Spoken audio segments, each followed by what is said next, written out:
We have been told a simple story for millennia. A handful of dust, a divine breath, and the first man appeared. But what if clay was merely the simplest word for the most complex genetical engineering that universe have ever seen? What if Adam wasn't just a man but Homo sapien 1, the ultimate biological masterpiece? In the silent riches of higher dimension, where the laws of physics bend to the will of the creator, a project was nearing completion. While Earth was a chaotic theater of evolution filled with the raw physical power of Neanderthals and Homo erectus, something was missing. They had the strength, yes, but they lacked the spark, the consciousness to decode the stars. Adam's blueprint was not local.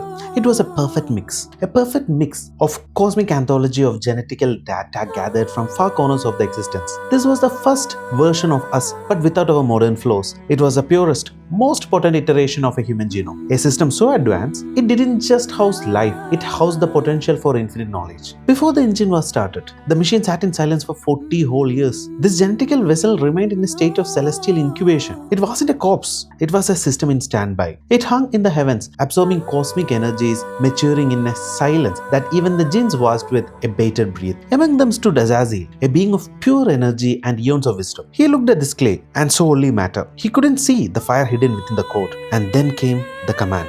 The Ruh, the divine code, was uploaded into the vessel. Imagine the moment. Billions of neurons firing for the first time in a synchronized explosion of light. The first breath wasn't a struggle. It was a calibration. As the atmosphere hit his lungs, Adam's body performed its very first biological system check. And then he sneezed. It was the fast sound ever made by a human throat. In that vibration, as the gears of the life began to grind, he recognized the architecture behind his design. And he whispered, Alhamdulillah, all praises is to the source. Think about it for a moment. Thousands of years have passed. Empires have risen and turned into dust. Our DNA has mutated and spread across every corners of the globe. Yet to this very day, when you sneeze, we instinctively reach to the same words. It is more than just a religious custom. It is a genetic echo. It's as if in that brief second of a sneeze, our bodies reset. And for a heartbeat, we remember the exact moment our forefather woke up in the stars. We are still repeating his first words, keeping the connection to our origin alive in our every breath. Before the dawn of the human history, a great debate echoed through the celestial sphere. The angels, beings of light and absolute obedience, looked upon this new biological project with a logical. They questioned the creator. Will you place therein one who will make mischief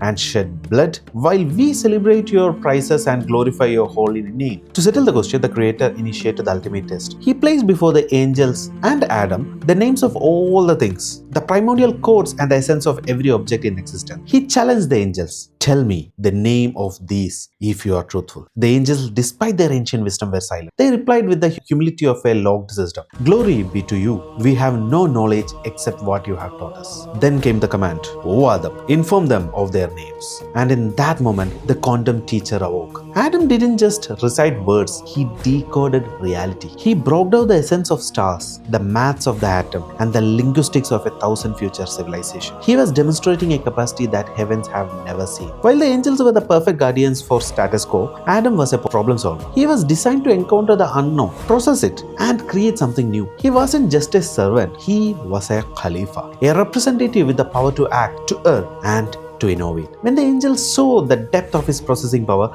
the ability to hold the names of 1 billion possibilities in his mind at once, they realized their error. They weren't bowing to a creature of clay. They were bowing to the infinite potential that only an entity with the power of choice can possess. Even with super intelligent brain and cosmic blueprint, the creator saw that Adam was incomplete. A single processor, no matter how powerful, is limited if it cannot connect. Adam needed a complementary system, Hawa. But Hawa was not a separate creation from the dust. The narrative tells us that she was formed from Adam's own rib, which in modern language is the ultimate genetical extraction. The creator reached into the Homo sapien 1 source code, took a sample of his living DNA and refined it. Hawa wasn't just a companion, she was a masterclass in biological engineering. She was built with the same intellectual depth and the same capacity for choice, but with a different set of survival algorithm: emotional intelligence, resilience, and the power to generate life itself. Where there is light, there shall be shadow. But Azazil's shadow wasn't born from simple malice. It was born from a deep and ancient trauma. You see, Azazel was a survivor. Long before Project Adam, his own race, the jinns,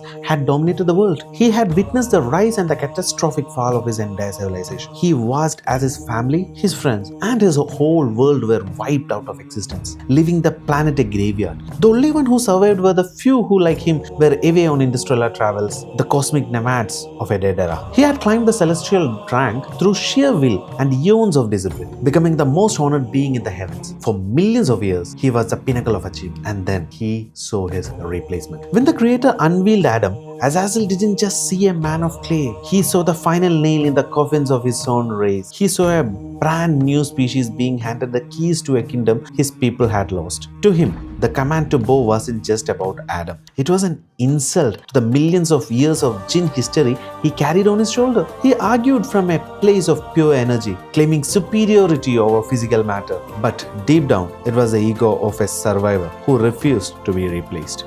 Expelled and consumed by this refugee's rage, Azazel, now Iblis, declared a war of attrition. He didn't just want to destroy Adam, he wanted to prove that the system upgrade was a failure. I will hunt every generation that carries this DNA, he vowed. His goal wasn't just to cause pain, it was to provide proof.